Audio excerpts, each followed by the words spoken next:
Sorry. Keep forgetting to turn the mute off of my mic. But I'm going to share the YouTube link in the chat in case anyone wants to switch over to YouTube.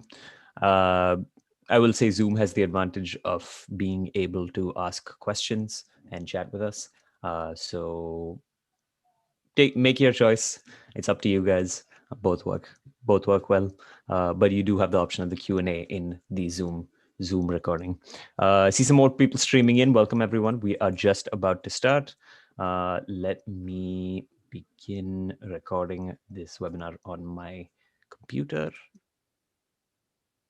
And that's our cue to start. So welcome everyone to this webinar about how insurance agencies can use automation to turn prospects into customers. This is a webinar that's being co-hosted by Tars and Insured Mind, not Insured Mind, as the text over there says. And we're super excited about this one because we've done this sort of webinar for other industries at Tars, but never about insurance. And insurance is definitely one of the more exciting spaces when it comes to insurtech and automation. So let's get started. Now, like I mentioned on the first slide, this webinar is being co-hosted by Tars and Insured Mind. I figured I would give you guys a bit of an intro about who we are before we begin with the actual webinar so that you guys know where our knowledge is coming from, why you should trust the information that we're sharing with you on this webinar, et cetera, et cetera. So starting with Tars, we've been around since 2016, helping businesses automate processes and boost conversion rates, and even troubleshoot queries in the customer support automation use case using chatbots since 2016. That's the sort of elevator pitch, single line single line description of what we do, but underlying that is sort of just a vision of making it easier for businesses and customers to communicate with each other. That's sort of what drives us every day, and chatbots are just the tool that we use to achieve that. Now, today we are joined by the folks over at Insured Mind, specifically Roshan over from Insured Mind. Welcome, Roshan. If you want, this is your opportunity to give us a small intro about who Insured Mind is and what you guys are up to in the space of insurtech. Thank you, Arnav, and good morning and good afternoon to everyone out here on the call. This is Roshan, CEO and co-founder of Insured Mind, and Insured Mind is basically a sales CRM marketing automation platform that almost every insurance agent needs today to able to convert, engage, and retain clients. So that's in a nutshell what we help agents accomplish is from the point of once you know who is your lead, that's what TARS helps you identify. And once you know that person or that contact, what do you do in that entire journey of that prospecting to that conversion as a client, and then doing everything possible in your strength to be able to keep them as a client. So, happy to join Arnav today on this webinar, and we'll be happy to answer any question down the line. Thanks. Glad to have you on, Roshan. Glad to have you on. Always great to have someone who, always great to partner with CRMs, because I always feel like CRMs are sort of the brain of the entire marketing and sales operation. It's sort of where everything comes together, where all of your data comes together. And I mean, honestly, it's the most integral node of the entire marketing sales operation. Everyone who uses our chatbot sends their data to their I would CRM. say it's beyond. I would not just limit it to brain. I would say it's the nervous system, because that's what it connects to everything else. True. Yeah, the entire nervous system. That's probably a better analogy. Now, we've already alluded to who we are on this webinar so far, but to give you guys a brief intro about who we are as your hosts, just so that we're not disembodied heads telling you what to do in your marketing operations on your screen. I'm Arnav. I am a content marketer at Tars, and essentially what that means is I make content just like this webinar to help you get the most out of your marketing and sales operations and your customer support operations, if that's what you are using chatbots for. And I'm joined today by Roshan, who is the co-founder and CEO of Insured Mind. Any more words, Roshan, to introduce yourself? You got it. Thank you. Awesome. Great. Let's get started with the webinar. Now, usually in a lot of our webinars, what we do is we give you a table of contents to give you a sense of what you are going to be hearing, what you're going to be learning over the next hour or so. But for this webinar, whenever we're talking about how you can use automation to turn more of your prospects into customers, I like to start with this diagram over here. Now, this diagram describes pretty much every buyer journey across industries, whether you're in insurance, whether you're in legal services, whether you're in mortgage, whether you're selling stocks. Most buyers follow this customer journey. They start off as a site visitor on your site. You try to convert them into a lead. And then once they are a lead, you try to nurture them into being a customer. Now, the issue with this diagram that I have is that it belies the complexity that actually takes place between these stages. Getting people from being your visitors to being your leads, and then from being your leads to being your customers is not a simple process. And that's what the diagram doesn't show you. In fact, what I've tried to do over here is I've tried to separate them a little more, showing that the journey is a little longer and a little harder between these stages. But you'll also notice that there are gaps in between. All of these stages, and those gaps sort of symbolize the cracks through which a lot of your leads, a lot of your site visitors can fall through before they actually convert into the next stage of the journey. And really what we are talking about today is how you can reduce the number of people that fall through these cracks. We're talking about how you can use automation to get more people from the visitor stage to the lead stage, and then the lead stage to the customer stage. And more specifically, I'm going to talk to you first about how you can get more visitors into leads using automation, and then I'm going to hand it over to Roshan, obviously the person behind the CRM, to talk to you about how you can nurture more people from being leads to being customers. So without further ado, let's begin. Quick logistical note. We will be sending you a recording to this webinar at the end of it. So if you do need to leave early, don't worry, you'll have the full recording in your inbox soon after the webinar is done. And the recording goes up on YouTube immediately since we are live streaming over there. Also, there's a Q&A functionality in Zoom. Feel free to drop your questions as they come to you. We'll try to answer them as we go along, but we will have a session at the end where we answer your questions if we can't get to them during the session. But let's get started. Okay, so first we're going to be talking about how you can use automation to turn visitors into leads. And to talk about this topic, I think what we need to do first is take a step back and look back in time, back before the pandemic, back before digital marketing, back before computers and phones were prevalent in society. And back when we used to actually go into physical stores, physical offices, physical bank branches to get things done. At max, maybe we used to call businesses to get stuff done. Maybe if you're ordering pizza, maybe if you're actually a whole bunch of products and services, you still would call businesses. But what united all of the ways that we bought and sold things was that with a few exceptions, the buyer journey involved some form of human interaction. We were walking into the store and we were talking to someone. We were walking into the insurance agent's office and we were either talking to the person at the front desk or we were talking to the agent themselves. Regardless of what we were buying, whether it was a pair of socks, whether it was insurance, whether it was mortgage, whether we were hiring a lawyer, it involved some form of human interaction. Now we all know what happened next. iPhone comes around, smartphones become prevalent. Everyone has access to the internet in their pocket at home, and business starts to shift online. And as a lot of businesses start to shift online, the buyer journey becomes more self-serve. And you see this across industries. E-commerce is maybe the most perfect example of this with companies like Amazon, where instead of walking into a store, having a store attendant walk you around to buy things, instead, what you have is you land on Amazon's website, you look through all of their listings, you decide what you want to buy, and then you check out. And this approach of self-serve buying and selling online had benefits for both businesses and customers. For businesses, it gave us unfathomable reach because obviously the friction of getting someone to get off their couch, walk into your store is quite high. So convincing many people to do that, convincing people to do that at scale was difficult. Instead, you could set up a Shopify store. You could set up a landing page for your insurance agency and have it reach everyone in your area. Just for a couple of $1,000s if you run ads, right? So it gives us reach that we previously did not have. And for customers, similar benefit. You don't have to get off your couch. You don't have to walk out of the door. You don't have to drive over and walk into a physical store. You can buy pretty much anything that you want from the comfort of your couch or the comfort of your bed or wherever you want to buy things. You can get an insurance policy while you're driving out to dinner somewhere, which is something I actually did the other day. You can buy a funny pair of socks while sitting on your couch. You can pretty much buy anything anywhere that you want. Now, insurance, the insurance industry has been no different. Insurance agencies are increasingly reliant on digital marketing as a channel for customer acquisition.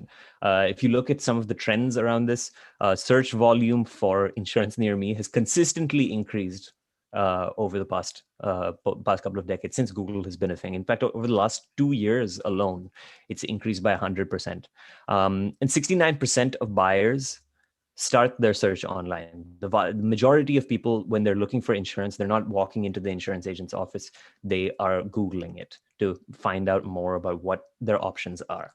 And it's very hard to imagine running an insurance agency today without it's very hard to imagine running an insurance agency without some form of digital marketing strategy. Pretty much everyone out there in the industry has some approach to being online, some presence online, be it through ads, be it through social media, be it through content.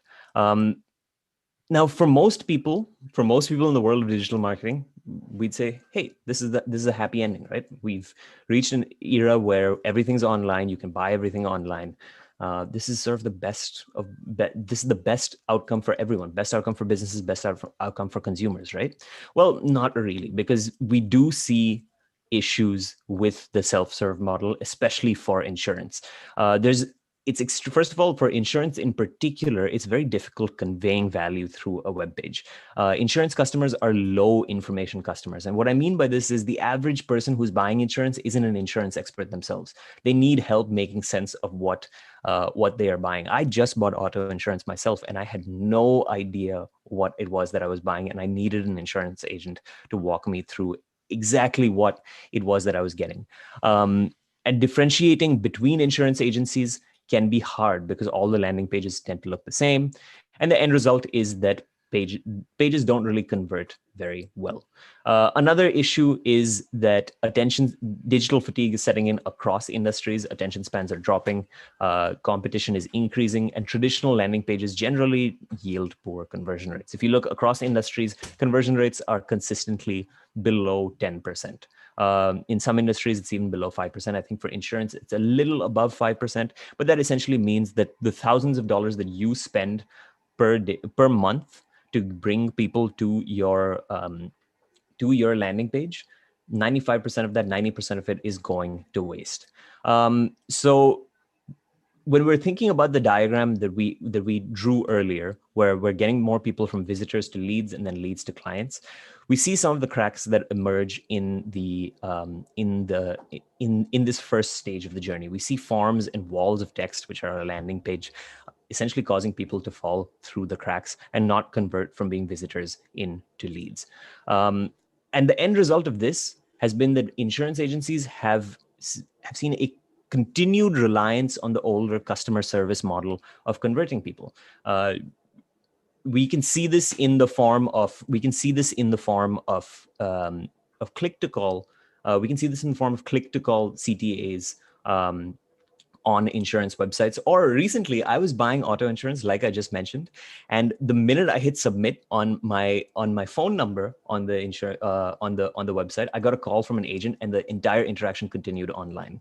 And we see this across buyers across the industry, right? 74% of buyers start their search online, but only 25% of them end it online as well.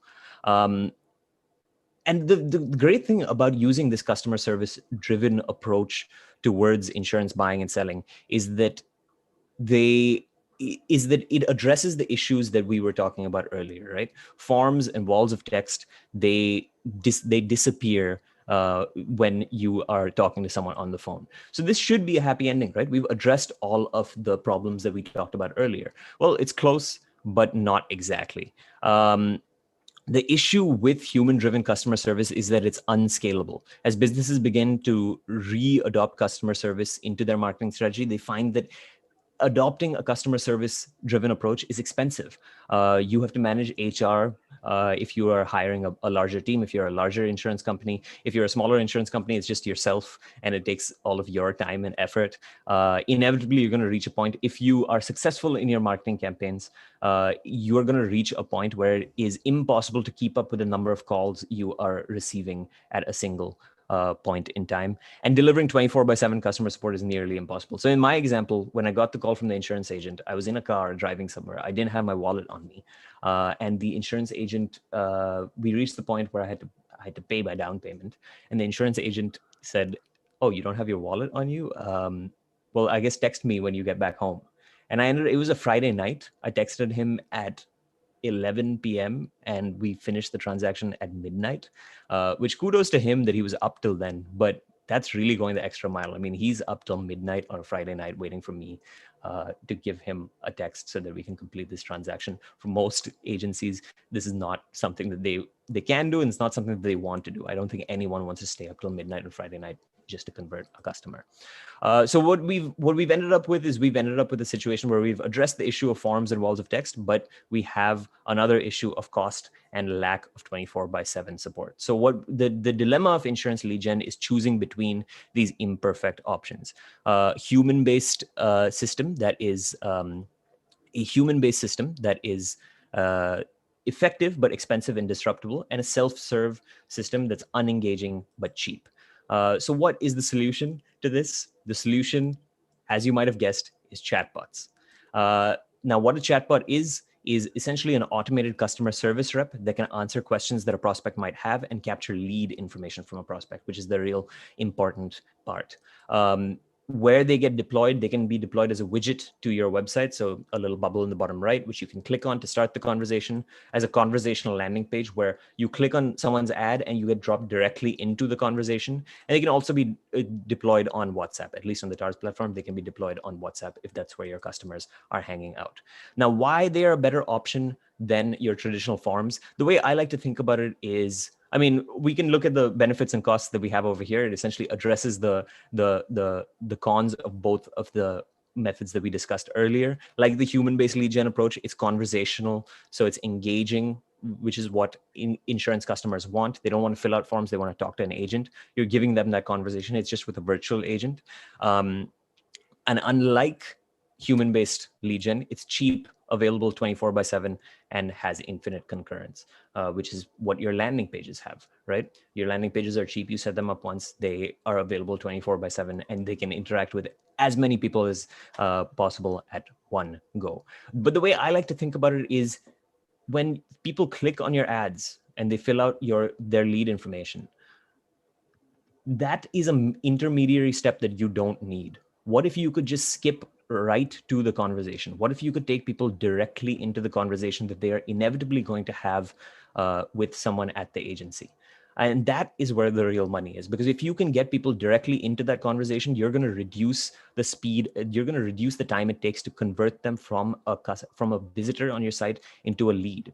Because the conversation is really why your customers are on your site. The conversation is really why the customers are reaching out to you, and you are letting them get to that conversation quicker because you're able to automate that conversation, and it's not dependent on you being physically present on the phone talking to them to get the conversation done. And the end result is that we've addressed all of the problems over here, and we've sort of filled in the gaps in this part of the journey that we were trying to fill in before, that we were trying to deal with before. And of course, I'd be remiss if I didn't say this at this point, given that I'm handing it over to Roshan, who runs a CRM. The beauty of chatbots is that because they are pieces of software, they link directly with your CRM. So through an API call, they can automatically send all the data that they collect to your CRM, like Insured Mind, for example, where your data is updated in real time. You don't have to worry about data being input in the right place, data reaching the right place. The data is automatically sent there as soon as it is collected. And there's no scope for human error. And I think at this point, we've gotten the data through the chatbot, collected through the chatbot, we've got it sent to the CRM. I think it's a good time to hand it over to Roshan to talk to you about how you can use automation to turn more leads into customers. Perfect. Thank you, Arnav. Let's go to the next slide here. So Again, I think this is a lot of information to process of everything you said. And I'm going to continue on the same theme here, which is trying to focus on the customer journey, and so it's in one of the slides, as Arnav was talking about, how they focus on converting a visitor to a prospect or a lead. And we come into action when a lead is already at the doorstep, when a lead is kind of showing any sign of being an interest of any interest to us or to the agency that we're talking about. At that point of time, these are the 7-step journey that we care or look at. So let's break it down. We'll spend some time on this slide and then we'll go into the depth of each of them. So lead capture, so lead capture is basically what Arnav was talking about, through a chatbot, through forms, or through a website, and all of the. Some are good methods, some are old school, some are really not effective at all. But everything is a lead capture opportunity. We also understand once you have captured the lead, it's not binary at that point. That is, they will buy or not buy, because it's not a one point in time decision. Happens, or it can happen after 6 months. A agency can call me today and I said that, my policy will expire after 6 months, so call me after 6 months. So what are they going to do at that point? They will continue nurturing this relation, building that engagement with me. So when I am ready, they are right there with the right information to close the deal. So nurturing is very important because there is a significant conversion that happens not at that day when you got the lead, but between that day and when you actually sell. Well, and that takes us to the third step about selling. What happens in that situation? It is a process in itself, right? Whether it's about sending email, texting, adding notes, following up with internally or externally, it's a whole process. It can take a day, it can take a month. And how are you compiling all the data, coordinating with the prospect, coordinating with your team, with underwriters, or whatever it may be. Everything is done. And if it is just 1, 2, or 5 client, you will have it all in your head. But when you are dealing with 50 to 100 prospects or client at one point of time, it's humanly not possible to keep everything on check and knowing what is my next action that I need to take on each of those. That's where your CRM and your sales funnel comes into picture. But let's take one step forward. Even when you are able to close the deal at that point in that sales funnel, the most underrated process I would call in any industry, in any process, is onboarding. Onboarding is such a critical thing, but it is undermined because, we say, okay, now we win the customer. We go back to the hunt again instead of trying to maximize that win.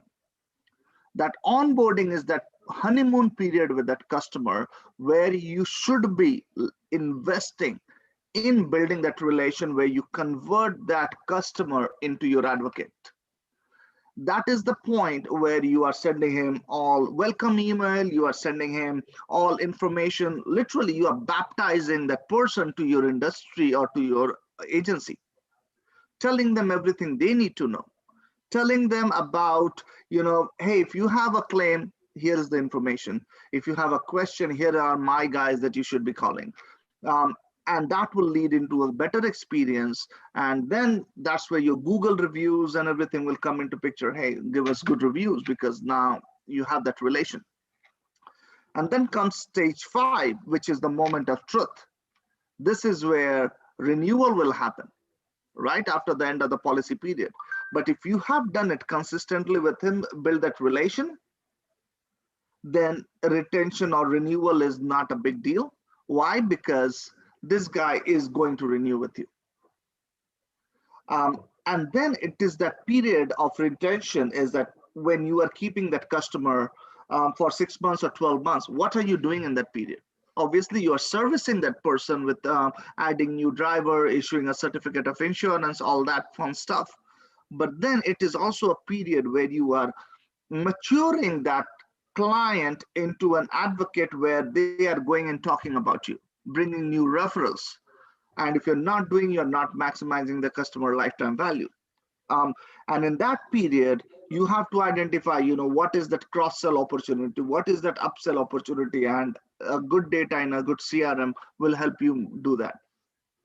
And then we talk about winbacks. Obviously, there will be some leaks. You will lose some customers. So what are you doing in that point to win back those customers? And let's go through, some of the details of each of those 7 steps. If you go to the next slide. So in that stage 1, when you are getting a deal, it's important to understand the difference between a contact management or a deal management. What are we doing at that point? A contact management is where you're capturing contact details as much as possible through a chatbot or other tools. You are already adding attributes to that, so you can segment those customers and add the right dispositions. This is too early to know what that intent of that customer is. But at the same time, this is also setting them up on a stage of, what you want to accomplish by nurture. So you are building all those movement with that by dripping that customer about your agency, about the product. But if they have responded to that, in that contact management aspect, you move them into the deal management. Now they are ready. So it's very important in the beginning of that customer journeys to understand how do you do a deal management versus a contact management. Moving to the next slide, that's where we start talking about, capturing. As I said, you can do it through website, through landing pages, quote forms, data import, referrals, Zapier. And one of the important thing is, as Arnav was talking about, is through their product, look at what chatbots can do. Whether it's on a mobile app, whether it's on a website, it takes 2 steps forward. It cuts that clutter of, filling a form and engaging rather than you are just engaging. But what is the goal out of that? The goal is to capture that data into your CRM with the minimum effort. Because once you have it in your system, now, until they say, stop bugging me, you're gonna be nurturing that guy. And that leads us to our stage 2. It's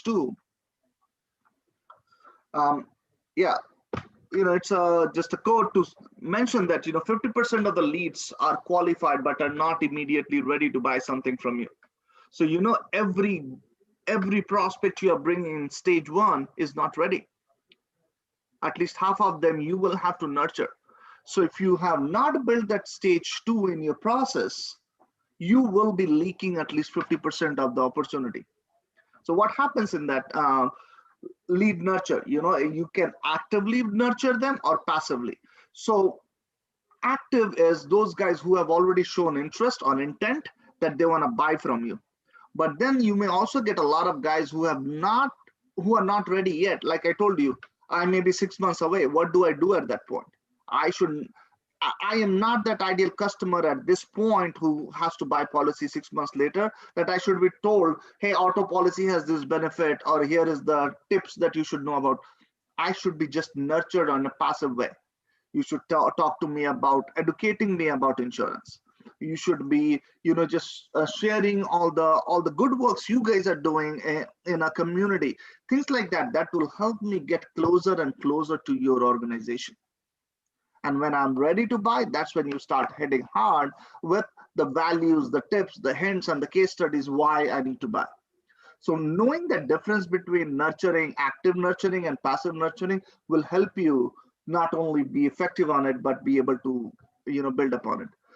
And Arnav, keep me on check on time as these information goes really deep, and I'll try to pace it. Oh, this is great, Roshan. Super actionable stuff, and we're doing well on time. So okay, thank you. Yeah. So again, I also try to put out a goal, what you want to accomplish in the stage, to introduce prospect to your brand. So this is very important, guys. If they do not connect with you or your brand, then they are auctioning, which is they are going after who can save me $5. Either they are connected to the brand, then they would not care about. Otherwise, they will care about that $5 who can save them. So this is very important to keep that in mind. So, and one of the effective ways of going to the next slide is when you are trying to build that relation with them, it's very important is to segment who is the right guy, who should, so in our system, as we identify with active clients, we look at, what are their ex dates, what are the disposition we are going after, is it a particular line of business, is it a particular policy type. So knowing all these attributes will help you focus on the right message to the right customer. On the next slide, if you want to go to the next slide, please. So this is super important. Sending message to a specific segment can increase your customer engagement by 200%. So if you're not building that segmentation, you will have a much lower response rate. And they will also not connect with the message. So sometimes we say, oh, I'm sending all this message. Why are my prospects not responding? Here is the key reason. You have not segmented them well. You have not built the right attribute in the CRM to say what message needs to go to whom. By doing that, it will help you, increase that customer engagement. So next stage is about, going to the next slide, is how do you build your sequencing on these, and again, I'll provide all these details so you guys can build upon it. If you're calling customer, what are the things you're doing, what your dispositions can be. Are these guys your first call, your second call not contacted? If they have not contacted, you are sending them an email, you are sending them a text message. Build this, it's given to you guys.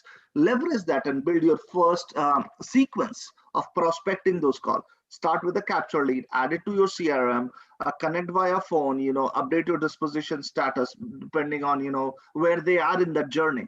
Continue nurturing, or if they are ready, push them into sales. And a sales can be starting with a discovery call. If they're ready, let them schedule a demo with you if it's a software. If it is not, in our case, you talk to about what is your risk profile, what do you want, what kind of policies you are looking at. You can build all these just from the get-go. Moving to the next one. And send us an email. We'll be happy to send you a drip email content about each of them. But here is an example. If you need to sequence those prospects, what you should be doing in a 28-day nurturing campaign with them. Day 1, you send an email. Day 2, you send a text. Day 3, you are sending another email. 4 is another text. 5th is email. 6th day is a text. 7th and 8th is another email.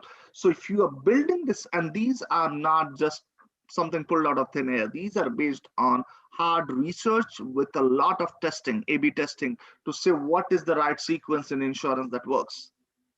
And if you put these 5 email and 3 text, that is where you're gonna start seeing a good response. Going to the next one, and I'm trying to dive a little bit deeper on this prospecting side, because if you build the right prospecting in the beginning, it sets the customer up. You start feeling good because you start to see the response. What do you do for the inactive guys? At least build these 4 ones: birthdays, holidays, anniversaries, and next date. You have this minimum data, push automations built on these. Every birthday they are getting, who does not like to be wished on their birthdays? If there is a date that you can remember, if there is an anniversary or holiday, just the 4th of July is coming up, Memorial Day is coming up, send them a drip. An email, it goes a long way. Sending an email, a text message, or a voicemail drop, all those are wonderful ways to just build some very soft relationships. So taking next step, sales funnel. So now once you have built all that, nurturing is your next one is about your sales funnel. What are you doing over here? You are building the stages in your sales funnel. Like for example, we have built 4th stage, which is lead in. You are gathering info, you are quoting, you are following up and closing the deal. What are the things you can do in that? Whether you are adding a checklist, you are adding the forms, you are building the automations around it. What is the goal? Is to win the deal. But while you are going through the process, there is a lot of data that gets captured in the process. Making sure having the right CRM that will help you gather that data, because today we all deal with omni-channel problem. We send them a text from our phone, we are receiving an email on our inbox, then they called and left a voicemail on my box phone, and so it's all over the place. And then they will message me on Slack or on my Facebook Messenger. It's all over. How do I bring all that data in one single chronological flow that will help me manage that continuation of that conversation? Because end of the day, if you have it in all over the place, you will not be able to close it because you don't know where you left last. So having that information all sequenced together helps you win that deal. Moving on to the next one. When we talk about close, you can have, as you can see, first contact, quoting, proposal, and sold. I am also adding you a series of checklists that you should be looking at that you can use in this case. So for example, let's look at what are the goals in the proposal state. Making sure you are getting those quotes from the carrier, reviewing for discrepancies for the best deals, or issue proposal to the client. These are the checklist items or the goals that you want to achieve. So I'm providing you a series of those that you can leverage. Checklist. Here is a sample checklist for each of your sales program that you want to run. If your new lead is coming in, what kind of checklist you want to have. If you have a renewal service, what kind of a checklist you can have. So use that as a part of your learning or building your process in the sales. Build your lost reasons. Why do you lose your client? Whether did you lose them on price? Did you lose them on not a market available to you? Did you lose them because you could not follow up with them? What is that? Building the labels and the reasons helps you not. This deal is gone, but what did I learn from this deal that will help me make sure the next one is not gone, right? Am I not competitive, or am I not bringing the right carrier in my portfolio that I need to sell? So things like that will help you build upon it. Into the next one. So then once you are in that sales, what are we doing to drip in that lead in? So you have lead in, follow up. There will be a series of all these stages in that sales funnel, and you can build your drip campaign. As I said, happy to send it. So this was just one example of 5 email and 3 text, but you can add much more into this. You can add calls, you can add voicemail drop, you can also add handwritten postcard. You can add all those different ways to communicate and build upon it. So we can quickly run through some of the slides where we talk about every stage, like automation by gather info stage, 5 email, 3 text, quoted follow-up stage, gather info. No, I think you're just keep. I think it's a repeat of the slides. Keep going. Deal one. This deal one, you are using your first 15 days with the client, and day 1, day 3, day 5, day 8, and 14, you are building that relationship, right? By now, they should know information about your agency. They should know if they have a claim, what to do. On day 15, hey, here are our referral programs. Here is our community programs. And, if you think you liked everything, how we dealt with the situation, here is our reviews. So all that you can build into these automations.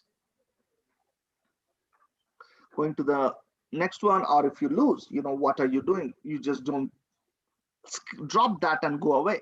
You should be building your sequencing about, hey, I know I lost this business.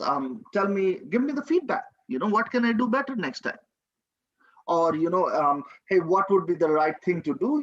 Do you think we should connect after 6 months? So do not just leave anything at any point of time until there is a value that you can extract out of it. And there is always more in asking the right questions. So building automations and asking the questions will always yield better outcomes, right? Going to the next slide. Onboarding. As I said, this is one of the most underrated situations where we do not talk much to our clients. This is where you build all those onboarding sequences, send it to them. These 4 things we talk about is welcome, referral request, Google reviews, a mobile app download. When we talk to a client and they says, why is Progressive doing better than other agencies? The answer we get is because Progressive is in my client's pocket. So getting your app in your client's pocket on his phone is one of the most critical thing that you can really leverage. Going to the next one, what are the checklists that you can use in your onboarding? So making sure these are the things that you're getting done and build upon it. I'm not going to go into the details of each of these items, but um, come back and look into it on this video, and you would be able to build upon it. And that's the whole idea, is not only to talk about what we do, but also share with you all how these things are helping agencies with the best practices and how they are winning every day. Moving to the next one is retention. As I said in the beginning, retention is the period of 6 months to 12 months. What are we doing in that beyond just servicing our client and then hoping customer will renew? But if we talk to them about their coverage weaknesses, we talk about add-on benefits and what other coverage we can add, additional policies, discounts, and bundles. All these things will help you get not only closer to the customer. See, a customer will never leave you if he knows that you know more than uh, other guy he will go to about what your needs are. He's going to stick with you, and these conversations will help you do that. And here are the series of forms. Give him those communications. Send him the link to the form, let him fill that data. You have the data, and once you have the data, you have an advantage. All right, going to the next one is Winback. There are sometimes we don't have to do a lot, but just sequencing these Winbacks or the X date clients with day 1 to 180, we are talking throughout 6 months with that guy. Likelihood is we will be able to squeeze a little bit more out of that. So how do we do that? Is through all these communications with them. And the last but not the least is renewals. Is how do we make sure we start that process 2 months ago? What do we do at that point? Bring it to a month, 15 days, 5 days, and if there are situations of communicating with them, hey, I know your policy premium has increased, but we are reshopping for you, and here are the reasons why. It's most likely that guy is going to stay with you. But if you do nothing, most likely he's going to shop and may end up going to a not even a better deal, but a bad deal, but will move out of you. So what are we doing to set the right expectation, right communication, and build upon that so we can retain better? I'm sure all of you are aware, coming from insurance industry, that a 5% increase in your retention can yield more than 25% higher revenue. So that retention from 85 to 90%, moving that scale, is of significant value. So let's make sure those things are well captured in processes like these. Going to the next one. That's all we have for today. So I'll let it get back to Arnav. Roshan, I absolutely love those slides. One thing that really stood out to me that I think that you stressed on, which I don't think a lot of people focus on, is the onboarding aspect. And I love the way you put it. You're essentially baptizing your customers into your company. Which is a really good way to put it. I'm going to start thinking about it even in the context of software as well. So at this point of the webinar, I think we're going to open up the floor to questions. We have about 15 minutes left of the scheduled time. We always like to leave the end open for questions if you guys have any. If you guys don't have any questions, and Roshan and I just did such a great job of explaining these concepts to you, that's also fine. We will let you carry on with your day and send you the webinar recording at the soonest. So let us know if you have any questions. I assume that all of you guys are furiously typing away at your keyboards right now to get your questions in for Roshan and I. But Roshan, seriously, that was honestly, I learned a lot myself about the I'm glad. latter stages of the. These are all built upon a lot of best practices with hundreds and thousands of customers we interact on a Right. monthly and annually basis. So this is so critical in everyday success. Success is not one big stroke. Right. Success is little thing by little thing that we are Right. improving in our process. Absolutely. Even when it comes to building chatbots, what we tell a lot of our customers is people think that when you build, they often take this approach with websites as well. But when you build a chatbot, you build it, deploy it, and it's done. But really, the building process is more of it's a very iterative process where you build it, you see how people are interacting with it, you come back to it, see where you can improve the conversation, what questions people have for your chatbot, see if you can incorporate that information into it, and keep iterating until your chatbot gets to a point where it addresses most of the, at least 95% of the queries that people have, and helps them get through all of the processes that they want to get through.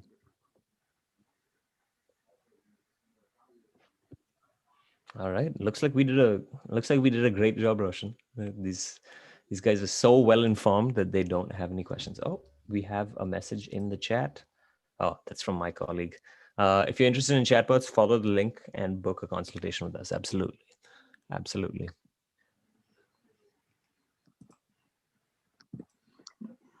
We had one question earlier saying, can I please get this deck for my TARS file? And I responded to it by typing. We will be, in addition to putting the video up on our site, we will also be putting the deck up on our site as well. So you will have access to this entire deck. All right, guys, I'm going to give it one more minute. If there are no questions in another minute, we can call this session good and end it.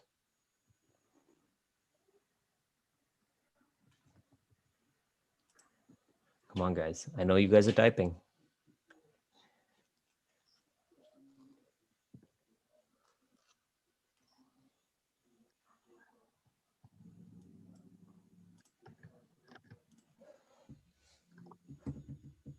Oh, we have a message here. All right, so we have a question about whether this chatbot will work in all countries. Yeah, I mean, we work with, we actually, just the other day, someone on our Slack group shared a screenshot from our analytics to see where our chatbots were being used, and they're used all over the world across dozens and dozens of countries. So it will absolutely work in most countries. Yep, you can convert it to Hindi or a local language. We have several clients who run chatbots in Hindi. The way I like to think about these chatbots is these chatbots are deployed on the web and they are deployed on WhatsApp. So any language that Google Chrome or WhatsApp can support, our chatbots can support as well.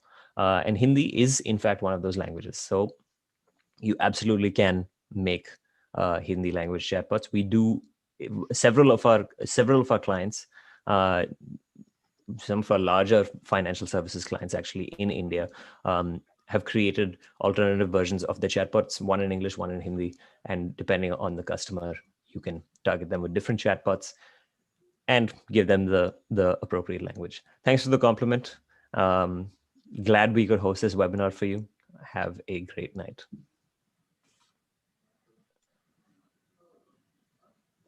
All right, thank you guys. All right, folks, I think we're going to end the webinar over there if we don't have any more questions. If you want to reach out to any of us at TARS or Insured Mind, you have the details up on your screen right now.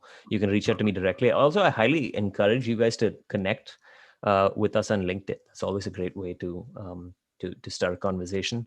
And like I mentioned at the beginning, we will be sending a webinar to, we will be sending the webinar recording to you guys once the session is done. Oh, here we have a last minute question before the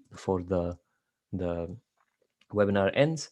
If I'm not a tech person, will I need some web developer to integrate it WhatsApp or app or website? No, you don't actually, Deependra. We have a customer success team. First of all, we have built our tool in such a way that it's a no-code tool. So you don't need to know how to program. You don't need to have much technical expertise at all to use our tool to build the chatbot and deploy it. In fact, the way our CTO likes to put it is that if you can write an email, you can build a chatbot on the TARS platform. If you do need help with something more technical, like if you need an API integration done, we do have a customer success team. So if you become a subscriber to our product, we will assign you a customer success manager who will be able to help you with the deployment so that it meets your technical needs. On the WhatsApp side, I recommend that you go to our website and you check out the webinars that we've hosted about WhatsApp. We actually just hosted one a couple of days back, a couple of days back, earlier this week actually, which you should check out. In that webinar, we talk about the entire process of getting a WhatsApp chatbot set up. You do need to apply for WhatsApp Business API access, which takes 2 to 3 weeks. But again, our customer success managers can help you out with that. And then once you have that, you also need to apply for template messages. If you want to send out notifications, you need to get them approved, which is not necessarily a technical process. It's just a bureaucratic process, but we'll help you through that as well. Hope that answers your question. There we go. My colleague over here has shared the link to the webinar with you guys. If that is the last question that we have, I'm going to end this webinar now. Thank you guys for joining. You guys have been a great audience. And I appreciate you guys taking out the time to join us on this session.